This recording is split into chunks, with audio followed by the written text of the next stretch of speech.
Ahojte, ja som David Gram a v dnešnom videu idem testovať čokolády. Mnohí z vás určite aspoň z internetu už poznajú dubajskú čokoládu. A ja tu mám hneď dve. Toto je dubajská čokoláda, ktorá je vyrobená v Turecku.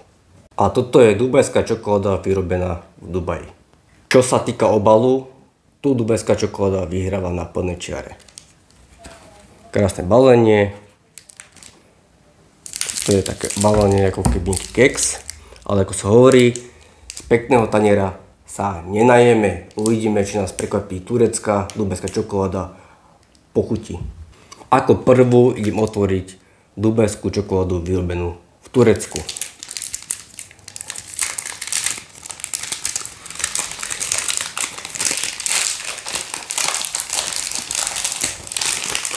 No, rozlomíme ju.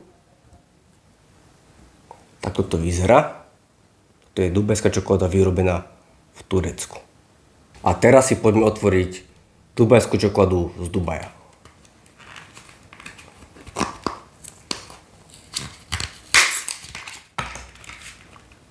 Na krabička, dačkové balenie, pekné, také pozlatené pozlatko. Teraz si zlomíme ju nalomené, ale ja si zlomím túto samostatne.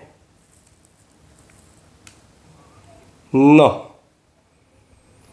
keď si porovnám tú dubajskú čokoládu z Dubaja, aby ste videli, versus dubajskú čokoládu z Turecka, tak tá vyrobená v Dubaji je troška taká viac pastová, hej. Viac taká rozhotierateľná, dá sa povedať. Ale by tam bol nejaký extrémny rozdiel, sa mi nezdá. Čo je, aspoň čo vidím. Čo sa týka vôni,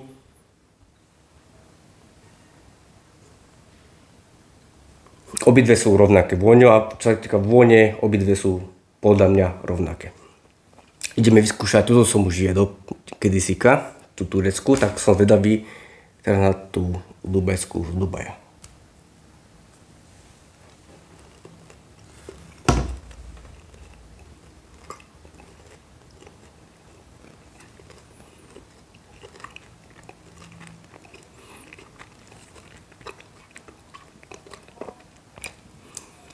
Mňam, kde dubajská čokoláda chutila. Čiže som jedol aj tú tureckú. Takže teraz ideme dať tú tureckú. To bol nejaký rozdiel.